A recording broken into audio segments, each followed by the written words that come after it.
Assalamualaikum warahmatullahi wabarakatuh. Today I will bring you story fairy tale about Sang. My name is Syalwa, Wijihandayani Sutopo, and I'm number 29. Firstly, the story begins in the jungle of the kingdom of Pajajaran. In this jungle, there was a woman named Dayang Sumbi has given birth to a son. The boy was handsome, and Dayang Sumbi named the son Sang.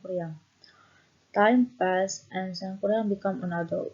He was agile and an excellent hunter. Situmang, a dog, always accompanied Sangkuriang wherever he hunted. Sangkuriang always brought the spoils of the hunt back to like food. One day, Sangkuriang spotted a wild pig in the forest. The boy was his grandmother, telling Wajib Situmang realized Sangkuriang and he tried to prevent him from shooting the pig. Sangkuriang tripped over Situmang, and he decided to kill Situmang instead of the pig. Sangkuriang had not caught any animals that day. He took a knife and cut out Situmang's heart and hurried home. He gave his mother the heart to be the cook. Then Sumbi shocked when she realized that Situmang's heart was not that of a deer. She took a big wooden spoon. She was angry with Sangkuriang.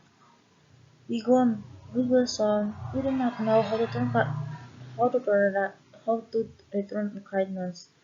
Sidma has looked after you since childhood. How dare you to kill him and eat his heart? Dayang struck Sangkuriang with the spoon again and again. The last blow tore his head, which began to bleed. Sangkuriang flew into the forest, cradling his bleeding head. He climbed and over the mountain. He scared he never saw his mother so angry. Sangkuriang discovered as if he had swallowed by the earth. Nothing heard of him. From then on, the young Sumbi lived alone in the forest. She continued her weaving and meditation.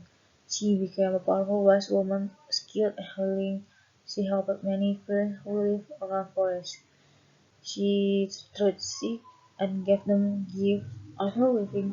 Her specialty was a mixture of leaves and herbs that keep her young and beautiful. One day, a young man came to her and he asked for treatment every day. Every day he came for treatment until his sickness was almost better.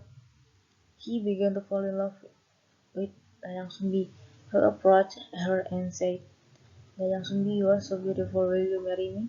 Dayang Sumbi was uncomfortable with his touch on her shoulder, but she did not want to hurt his feelings. She moved away and said, Oh, I am too old for you, young man. I'm old not to be your mother. But that's impossible. You are still young and beautiful. Why do you say that you are the same age as my mother? What is your name and who is your mother? I don't know. I don't know. All I can remember finding it and running away as hard as I could until I passed out. When I come to, a robber was caring for the wound on my forehead. Later he adopted me as his son, and he passed his supernatural powers into me. But now my adopted father has died, and I live for myself. Let me look at your head. Brian seemed surprised when she recognized the scars on his head, like a blow made by her big wooden spoon. The young man did not believe that he was her son.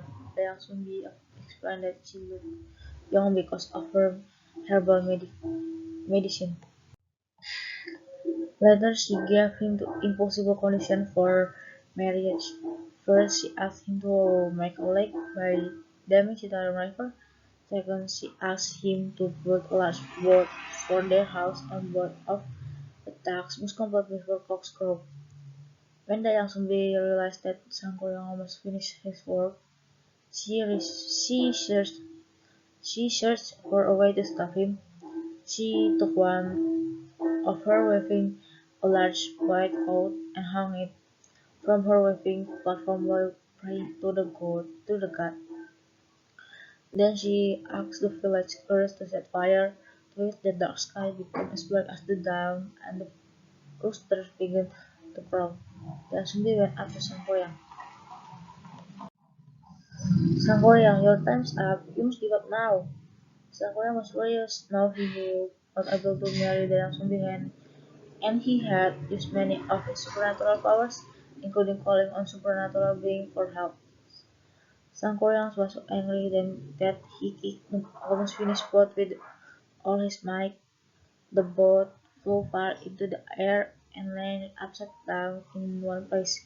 In West Java, a legend believed to be the origin of the Tangkuban Perahu mountain. The story of Sangkoryang he carved on on the walls of the crater of Tangkuban Perahu. That's it. Thank you. Thank you for your attention. Wassalamualaikum warahmatullahi wabarakatuh.